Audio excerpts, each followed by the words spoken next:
দর্শক, আমরা আছি এখন পানামা সিটি। ইতিহাস সমৃদ্ধ এই সিটিটি আপনারা দেখতে পাচ্ছেন। এদিকে লম্বা সারি সারি মোট 108টি বিল্ডিং এখানে কিন্তু স্থাপনা করা আছে। এখানকার সবচেয়ে পুরাতন যে বিল্ডিংটি আমরা নিয়ে যাচ্ছি, চলুন। এটি এটি প্রায় 800 বছরের ঐতিহ্য বহন করে। তারপরে এখানে দেখছেন, এখানে আমরা আপনারা হয়তো ছোট স্ক্রিনে দেখতে পাচ্ছেন কিনা, এলডিডিপি 05/2014 সালের এই বিল্ডিংটি সর্বশেষ স্থাপন করা হয়েছে। আমরা এই সুদূর কুমিল্লা থেকে নরসিংদী হয়ে সোনারগাঁয়ে এসেছি। আমরা দুইজন আজকে আমরা আপনাদেরকে জানাবো এই পানামা সিটির বর্ণনা এবং ইতিহাস। তাহলে চলুন শুনতে থাকি পানামা সিটির ইতিহাস। 15 শতকে ঈশা খাঁ বাংলার প্রথম রাজধানী স্থাপন করেছিলেন সোনারগাঁয়ে। পূর্বে মেঘনা আর পশ্চিমে শীতলক্ষ্যা নদীপথে বিলেত থেকে আসতো বিলাতি থানা কাপড়, দেশ থেকে যেত মসলিন। শীতলক্ষ্যা আর মেঘনার ঘাটে প্রতিদিনই ভিড়ত পালতোলা নৌকা।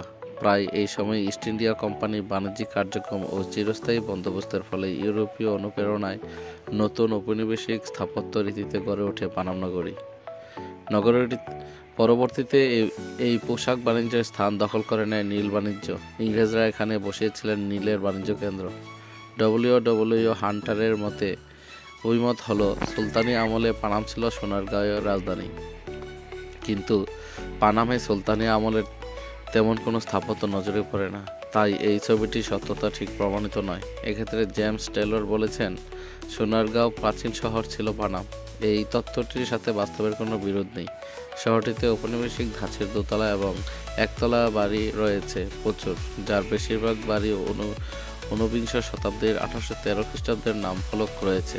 মূলত পানাম ছিল বাংলার যে সময়কার ধনী ব্যবসায়ীদের বসত ক্ষেত্র। ব্যবসায়ীদের ব্যবসা ছিল ঢাকা কলকাতা জুড়েই। তারা তৈরি করেন এই নগর।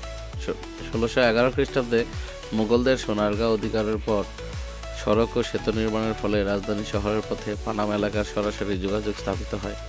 পানাম পোল, বিলুপ্ত দুলালপুর ও পানামের সেতুর অবস্থান ও তিন দিকের খাল বেষ্টনী থেকে বোঝা যায় পানাম সোনারগাঁয়ের একটা উপশহর।